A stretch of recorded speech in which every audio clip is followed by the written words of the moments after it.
ومخرج الصبر من الألم وملقي التوبة على الندم فنشكره على المصائب كما نشكره على النعم ونصلي ونسلم على رسوله الأكرم ذو الشرف الأشم والنور أتم والكتاب المحكم خير ولد آدم الذي بشر به عيسى بن مريم ودعا لبعثته إبراهيم عليه السلام حين يرفع قواعد بيت الله المحرم فنصلي ونسلم ونبارك على سيدنا ونبينا محمد صلى الله عليه وآله وسلم أما بعد.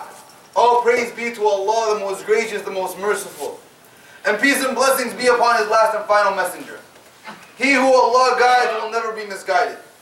And he who Allah misguides will never be guided. We're going to begin today's khutbah with a story of Umar ibn Khattab radiallahu anhu. As Umar ibn Khattab was walking through the city of Medina, he found a famous Sahabi by the name of Abu Kilab. And he saw Abu Kilab and he looked very sad. So he went to him, Umar ibn Khattab went to Abu Kilab and said, Ya Abu Kilab, what saddens you? He says, Oh Umar ibn Khattab, I miss my son. And he says, where is your son, O Abu Kilab? He says, my son is with Sa'd ibn Abi Waqqas in the battlefield. So right away, Umar ibn Khattab tells Muhammad ibn Maslama, one of his companions, one of his friends, go to Sa'd and get Kilab for his father. Bring back Sayyidina Kilab. So when Sayyidina Kilab comes, he goes right to Amir al-Mu'mineen, right to Umar ibn Khattab. And he asks him, Oh Umar, what would you like from me? So Umar ibn Khattab asks Kilab, Oh Kilab, what do you do for your father? What do you do, Abu Kilab, for your father? So he said, Ya Amir al-Mu'mineen, every time I see my father, I go and find my best camel. Every morning I go and find my best camel. And I milk my camel and get the best milk. And I give it to my father first. And then I give food to my family. So Abu Kilab, so Umar ibn Khattab tells Kilab, do it, O Kilab. So Kilab goes and gets milk for Amir al-Mu'mineen and gives it to him. And then Amir al-Mu'mineen tells him to go away and hide. And then Umar ibn Khattab calls Kilab, Abu Kilab, and he tells him, drink, O Abu Kilab. Drink the milk that he doesn't even know who take it, but drink this milk. As Abu Kilab began to raise the milk to his mouth, before even taking a sip, he began to cry. And he began to weep. And Umar ibn Khattab said, مَا يُبْكِيكَ يَا أَبَا كِلَابٍ. What made you cry, O Abu Kilab? He says, O Amir al-Mu'mineen, if I didn't fear that you would think I am crazy, I would say that I smell my son's hands on this milk like I used to.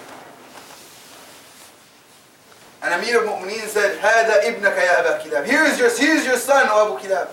And he hugged him and embraced him. And Umar ibn Khattab cried, and our whole eating cried. And Umar ibn Khattab said right there and then, يَا بِئْسَ عَبْدٍ لَحَقَ أَبَاهُ أَوْ أُمَّهُ أَوْ كِلَاهُمَا وَلَمْ يُدْخِلَاهُ الْجَنَّةِ. Saddened be to that man, how unlucky he is, that if his mother or his father are alive,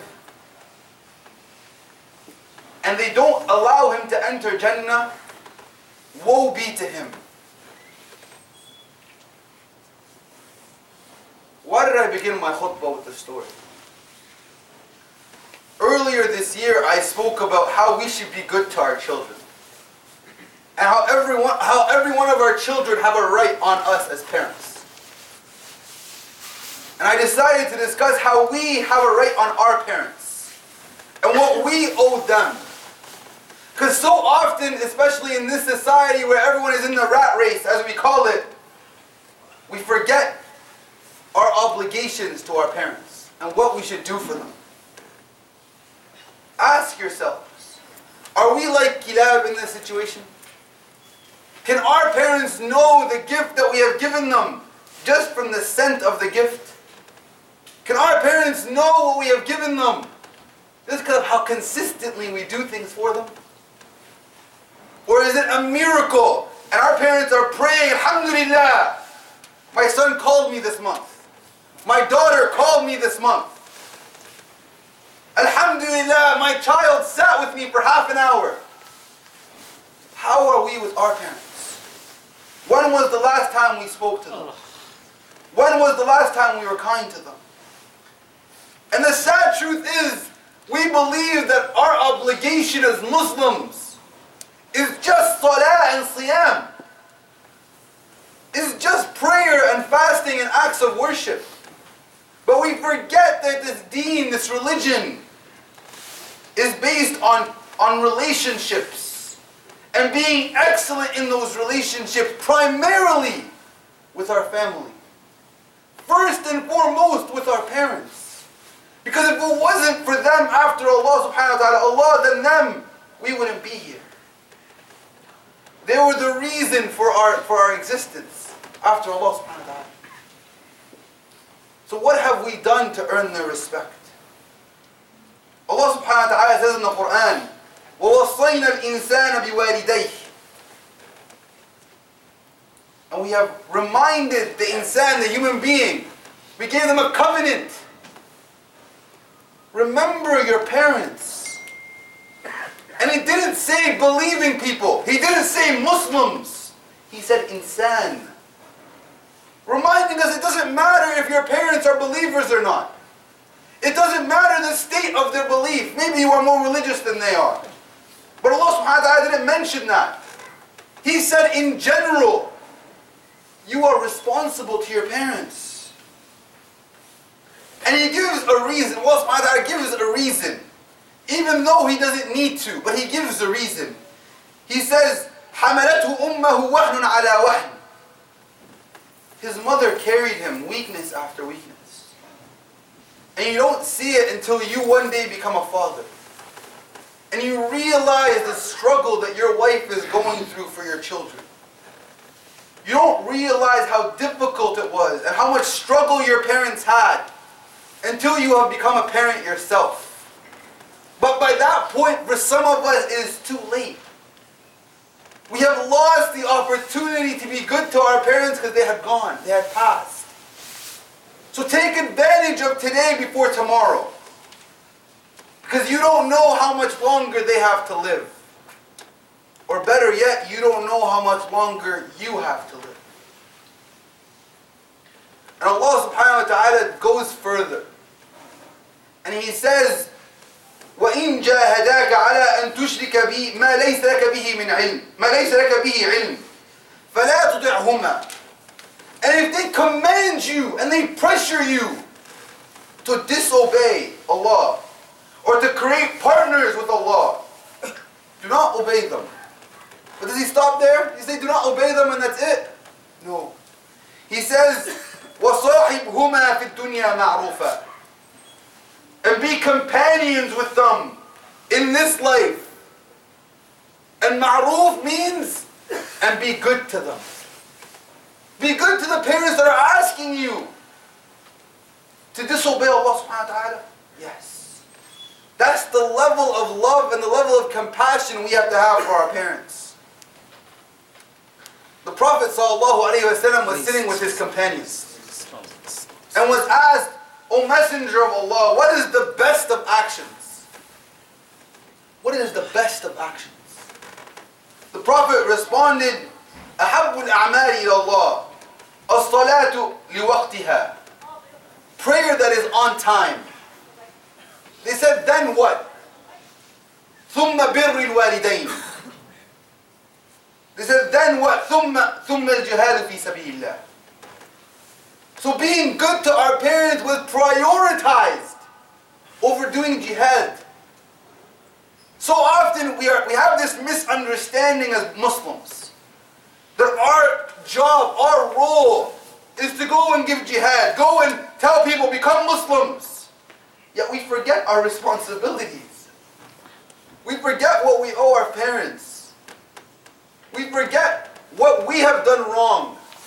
How dare we as Muslims ask for Allah subhanahu wa ta'ala's help when we have failed our responsibilities?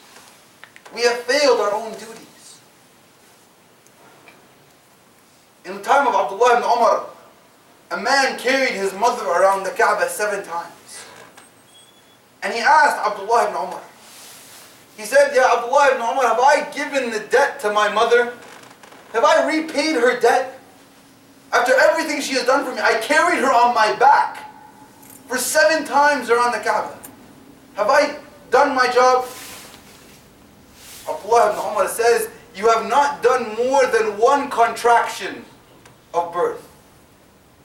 So ask ourselves, when was the last time you carried your mother and put her on your back and did tawaf around the Kaaba? For many of us, never.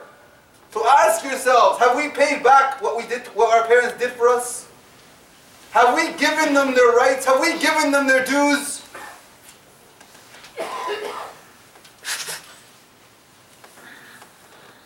And this wasn't just the teaching of the Prophet and the Sahaba. This was the teachings even of the Prophets before. And we see this so beautifully in the story of Sayyidina Ibrahim alayhi salam. When Sayyidina Ibrahim alayhi salam was coming to give da'wah to his father and to the non-believing tribe, at the time they believed in fire and they worshipped the fire. And he comes to his father so beautifully. He says, and the Quran says it in Surah Maryam, إِذْ قَالَ لِأَبِيهِ يَا أَبَتِ لِمَا تَعْبُدُ مَا لَا يَسْمَعُ وَلَا يَبْصُرُ وَلَا يُغْنِي عَنْكَ شَيْئًا. Oh my father, saying it so politely, with so much adab, with so much respect for his father. Oh my father, why do you worship what does not listen or hear and cannot help you in any way, form or manner? He says, يَا أَبَتِ إِنِّي قَدْ جَاءَنِي مِنَ الْعِلْمِ مَا لَمْ يُؤْتِكَ فَاتَّبِعْنِي أَهْدِكَ صِرَاطًا سَوِيًّا. Oh my father, saying it so politely, oh my father. He didn't say, no, you're wrong. I know better, you're just old news. You don't know what this society is about. You're from the Middle East or from X and Y country. You don't know how to live in this country. No, you don't know what you're saying. On the contrary, he says, oh my father, I have attained knowledge that you might not have. Follow me, and I will lead you on the straight path. He didn't say you were wrong, but he said, I have different knowledge. I have new knowledge. Follow me, my father. And the last verse that Allah says, Sayyidina Ibrahim says, is so profound. He says, يا أبتي لا تعبد الشيطان إن الشيطان كان للرحمن عصيا. Oh my father, do not worship Satan, for truly Satan is to Ar-Rahman disobedient. And at this point you're trying to convince your father of the strength of Allah subhanahu wa ta'ala. Why would you say Ar-Rahman? He could have said Al-Jabbar, Al-Qahhar, the most powerful, the most tyrant. Just to show mercy to his father. Just to show the kindness to his father, realizing that his father has rights on him. He says to Ar-Rahman, to the merciful one. Just so that his father's heart may become lean. So it goes back to Allah subhanahu wa ta'ala. So ask ourselves, remind ourselves, how are we with our parents? If your parents are alive, when was the last time you spoke to them? When was the last time you sat with them? When they ask you to do something, do you flare your hands up in the air and say, why do I have to do this? Why do I have to help you? I'm busy. I hear this all the time from the youth. I work with the youth. And all the time, I'm busy. SubhanAllah. Many times, especially from the older generation, you could ask them. Many times I've heard this. Where a father will say, or a mother will say, the only reason that I attained my job, the only reason that I found success in my life, is because of the dua of my mother, or the dua of my father. And if you don't believe me, ask around. Ask around. And you'll see story after story. Countless stories of people saying, if it wasn't for my parents, being good to them, I wouldn't be where I am today. So may Allah subhanahu wa ta'ala allow us to always be good to our parents. أقول قولي هذا وأستغفر الله ولكم فاستغفروه إنه هو الغفور الرحيم.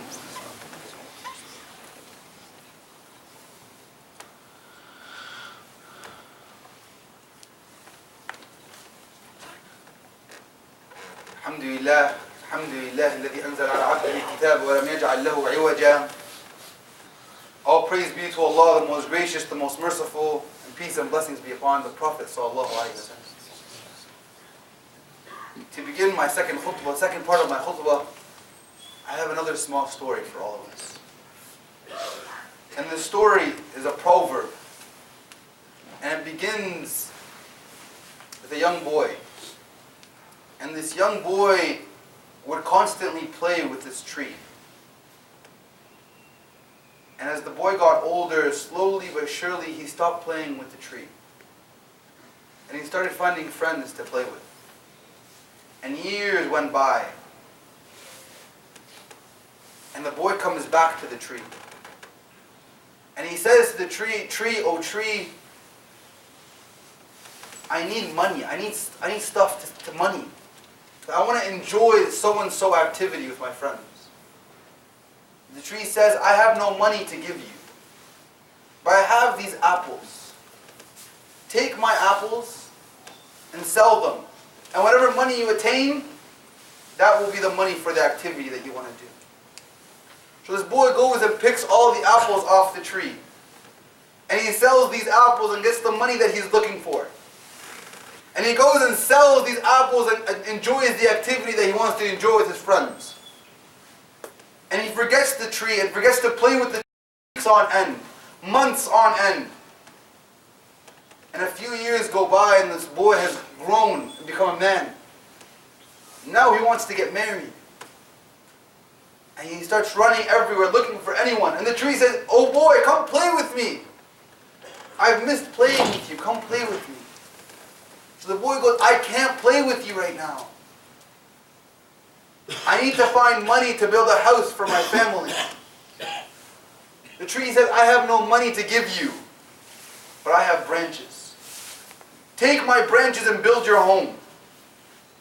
So the boy cuts off all the branches of the tree and builds his house. And he leaves the tree. Weeks, months, years go by. And the boy comes back to the tree. And the tree says, "Great, come play with me now. You're free." The boy goes, "No, I'm not free.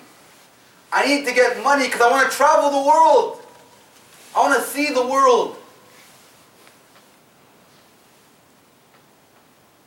The tree says, "Take my bark and build a boat and travel the world." So the boy cuts off the bark of the tree and builds this boat and travels the world. Many years go by and the boy comes back. And he comes to the tree and the tree tells him, "I have nothing left to give you. All I am now is a stump." The boy says, "That's all I need. I need a place to sit and rest." The boy in this scenario is every single one of us. Males and females, brothers and sisters. And this tree is our parents. Every time we come back asking for anything, they give it without even requesting. They find solutions to our problems without us asking. They give us everything they have. And all they ask in return is for us to spend time with them. They're not asking for much. So our obligation today, there's 5 things that we're going to do this week. Every single one of us, no exceptions. And the first is, if they're alive, if our parents are living, and inshallah many of us, our parents are living, the first thing we're going to do is we're going to call them right after Jummah. Give your parents a call and ask them to forgive you for whatever has happened in the past. maybe this one dua, this one forgiveness that they give you will be the reason for your success in the dunya and the akhirah. That's the first obligation on every single one of us here today. The second obligation is to promise ourselves that our relationship with our parents will never fail again.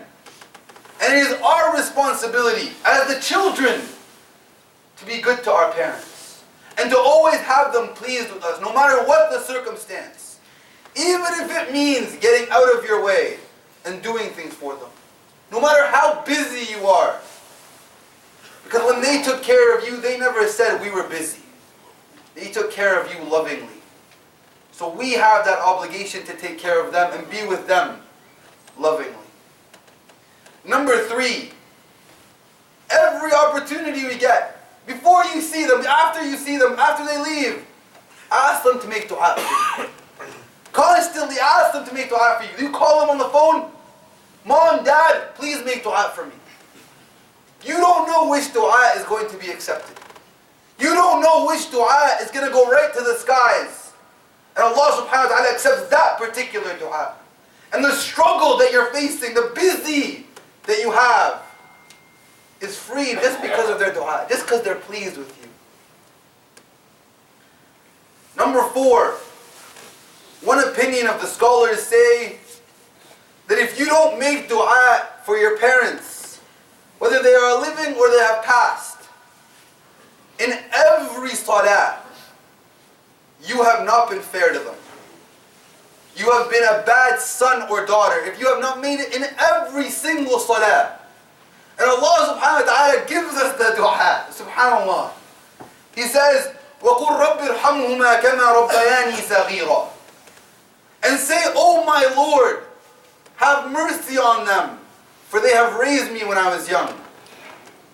So from now on, in every single salah, whether it is in sujood, whether it is in between the two sujood, every opportunity you get, you will make dua for your parents. And this is an obligation on every single one of us, starting today. And number 5, if they have passed, I'm sorry for your loss. Because you might have lost an opportunity to the highest levels of Jannah if they had forgiven you. But you still have that opportunity to please them, inshallah, on the Day of Judgment. Be good for Allah subhanahu wa ta'ala, but followed by for their sake. One narration says that if any of us, the children, memorize the Quran, the whole Quran, that our parents are rewarded for it on the Day of Judgment. So you want to be good to your parents? You feel that you haven't done right by them? Begin doing good deeds. Begin doing good deeds. Begin memorizing the Quran. Begin striving to be better. And hoping that Allah subhanahu wa ta'ala will reward you and reward them, inshallah. اللهم اهدنا فيمن هديت وعافنا فيمن عافيت وتولنا فيمن توليت اللهم اغفر لنا ذنوبنا وإسرافنا في أمرنا اللهم اهدنا واهد بنا واجعلنا سببا لمن اهتدى. Oh Allah, forgive our sins and forgive the sins of our parents. Oh Allah, grant us and our parents the highest level of Jannah. عباد الله, إن الله يأمر بالعدل والإحسان وإيتاء ذي القربى وينهى عن الفحشاء والمنكر والبغي يعظكم لعلكم تذكرون. اذكروا الله العظيم يذكركم واستغفروه يغفر لكم ولذكر الله الأكبر وأقم الصلاة.